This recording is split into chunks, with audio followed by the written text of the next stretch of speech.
पूरे दुनिया में कह सकते हैं कि आज मिलादुन नबी मनाया जा रहा है हर्षोल्लास के साथ, पूरे मुसलमान दुनिया में, पूरी दुनिया मनाई जाती है। तो आज इस मिलादुन नबी के मौके पर क्या कहें? इस मिलादुन नबी के मौके पर आज ये मुबारक दिन, ये मुबारक तारीख़ हमारे प्यारे आका जनाब मोहम्मद रसूलुल्लाह सल्लल्लाहु अलैहि वसल्लम की विलादत की तारीख़ है। इसी माह मुबारक, इसी मुबारक तारीख़ में हमारे नबी दुनिया में तशरीफ़ लाए और आप सारे जहान के लिए, पूरी दुनिया के लिए रहमत बनकर के आए, जिसमें सारी कौम शामिल है। पूरी दुनिया के लिए आप रहमत बनकर के आए और सबकी भलाई और सबकी खैर के लिए, सबकी अच्छाई के लिए दुनिया में तशरीफ़ लाए। आपके आने से इंसाफ आया, दुनिया में रोशनी आई, इनकलाब आया और आपका हम लोग ये तमाम मुसलमान जो है ये संदेश देना चाहते हैं कि हम जहाँ भी रहें हम अपने आका की आमद का जश्न मनाते रहेंगे और भाईचारा का संदेश देते रहेंगे कि हमारे नबी सिर्फ हमारे लिए नहीं, पूरी दुनिया के लिए रहमत बनकर तशरीफ़ लाए। जी देखिए, जिस तरह से बताया कि उनके आने के बाद एक इंसाफ जो है पूरे समाज में फैलाने का काम किया और बराबरी का सम्मान देने का काम किया करते थे। तो हम बात करेंगे कि उनका एक जीवन के जो एग्जाम्पल है, जिस तरह से हज़रत उमर, हज़रत अबू बकर के सिद्दीक़, उनके हाँ, तो उनके बारे में बताइए कि उनके जीवन का एक काम बताइए मेरे नबी की।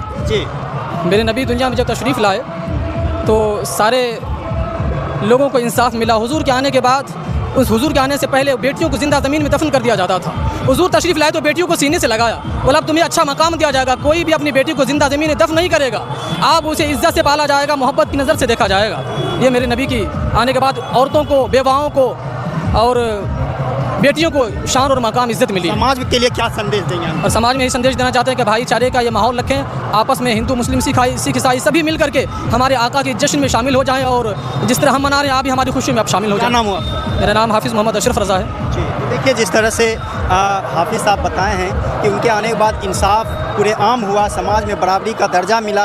जिस तरह से कह सकते हैं कि उस वक्त इतना जाहिलियत थी कि लोग अपने बेटियों को जिंदा दफन कर दिया करते थे। तो कहीं न कहीं आज भी बेटी हमारे समाज में एक दहेज बनकर, जिस तरह से बेटियों पे भारी पड़ रहा है, दहेज बेटी को अपने बोझ समझ रहा। तो आज इस मामले में क्या कहेंगे? बेटी को लोग अभी भी बोझ समझ रहे हैं।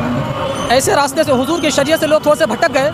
अगर हुजूर की शरीयत को देखेंगे तो बेटी हमारे कंधों पे बोझ नज़र नहीं आएगी।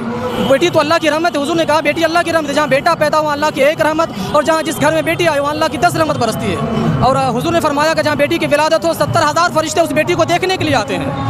तो बेटी हमारी शान है, हमारी रौनक है, हमारे घर की जीनत है। और वही बेटी जब माँ के आला दर्जे तक पहुँचती है तो हुजूर ने बताया कि हुजूर अल्लाह की सारी जन्नत उसी माँ के कदमों के नीचे रख दी जाती है। तो इस बात से आप अंदाज़ा लगा सकते हैं कि महिलाओं का सम्मान खास करके इस्लाम में कितना रखा गया। तो अंत में जानने का प्रयास करेंगे आज के दौर में, जिस तरह से देखिए आज इतनी भीड़ है, लेकिन कहने का मतलब है आप समझ सकते हैं इनमें कई लोग से हम बात करेंगे तो एक शब्द लाइन बताने का नहीं बता पाएंगे। ये बहुत दुर्भाग्य की बात है। तो अंत में ये जानने का प्रयास करेंगे इस जुलूस में ना कोई फोटो